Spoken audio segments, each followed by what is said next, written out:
Over the past year, more than 15 million airline seats on international flights to the US have vanished, erased from schedules and booking sites.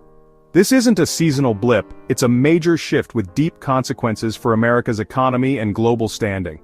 Foreign airlines are pulling back, redirecting their planes to more profitable regions, leaving US airports with empty gates and quieter terminals. For travelers, this means fewer choices, higher fares, and more complicated trips. For the nation, it's a warning sign. America's global connectivity is eroding. Airports are economic engines supporting jobs and local businesses. When international flights disappear, the impact ripples outward. Hotels, restaurants, and tour operators all feel the loss. The intricate web of commerce that supports thriving airports begins to fray, threatening livelihoods and regional growth. Understanding this trend is crucial. The ease of global travel is a cornerstone of modern American life. The retreat of foreign airlines signals a threat to that connectivity, raising urgent questions about what's driving them away. Why is it suddenly harder and less profitable to fly to the US? The answer is complex, and it's time to dig deeper. Airlines don't abandon routes on a whim. The current exodus is driven by a tangle of new US regulations and security mandates, making operations more costly and unpredictable for foreign carriers. Stricter visa requirements and enhanced screenings, while aimed at safety, have created logistical headaches and forced airlines to invest in expensive compliance measures. Economic headwinds add to the pressure. New tariffs, trade disputes, and a strong US dollar have dampened demand from both business and leisure travelers. For many tourists, America is simply more expensive and less welcoming than before. Airlines are pragmatic, they shift their planes to markets with better returns, and right now, that's not the US. There's also a shift in global attitudes. Political rhetoric and immigration policies have made the US seem less inviting, pushing travelers to friendlier destinations. When demand drops, airlines follow the money elsewhere. Ultimately, this is a business decision. Rising costs, softening demand, and global uncertainty make other markets more attractive. The US market, once the crown jewel of international aviation, is losing its shine. Airlines aren't acting out of spite, they're simply going where the opportunity is. The first to feel the pain are passengers. Fewer direct flights mean longer journeys, more layovers, and higher ticket prices. With less competition, airlines can charge more, squeezing families, students, and business travelers. The dream of an affordable overseas trip is slipping away. But the impact goes far beyond travelers.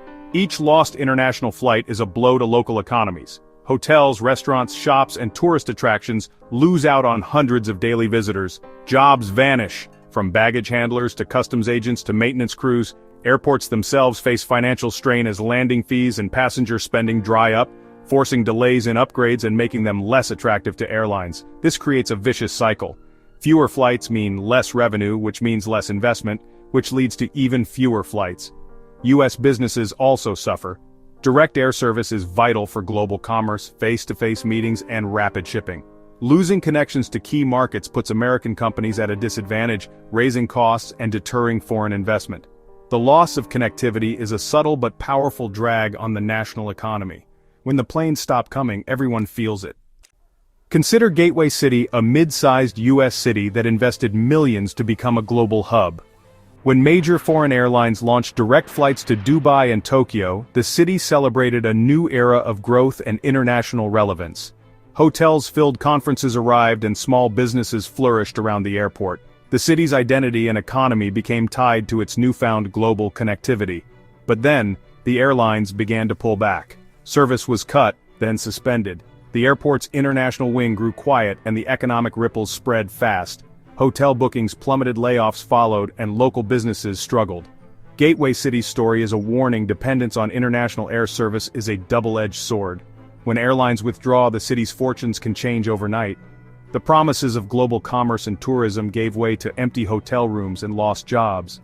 Now, city leaders scramble to fill the void, but attracting new service is harder than ever. Gateway City's experience is a stark reminder of how fragile global connections can be. To grasp the real impact, listen to those on the ground. Maria, a catering worker, lost half her hours when a foreign airline canceled its route. We took pride in our work. Now the kitchen is quiet, and we worry who's next. David, who ran a shuttle service for international crews, saw his revenue drop by 60% after 2 airlines left. These weren't just clients, they were part of our community. I had to sell vans and let go of staff. Travelers feel it too. A student's study abroad plans were upended when her direct flight was canceled, forcing her into a pricier, more complicated journey. It just adds stress and uncertainty, she says. The world feels harder to reach. Even airport employees who remain notice the change. It used to be vibrant, dozens of languages, constant energy. Now there are long lulls. The sense of being at the center of the world has faded. These stories reveal the human cost: lost jobs, failing businesses, and diminished opportunities. The crisis isn't just about numbers, it's about lives upended. The ripple effects touch everyone, from workers to travelers to entire communities. The airport, once a symbol of connection, now feels like a place left behind. Each canceled flight is more than a statistic. It's a story of loss. The quiet crisis is reshaping lives, one gate at a time, and the consequences are only beginning. This isn't just a temporary dip. It could reshape global aviation for years. As foreign airlines send their best planes elsewhere, U.S. airports risk being left with older fleets and less frequent service. America could find itself on the periphery of a two-tiered travel system, losing its edge in aviation and global influence. The U.S. risks becoming less attractive to international students, innovators, and investors. Fewer flights mean fewer opportunities for collaboration, commerce, and cultural exchange.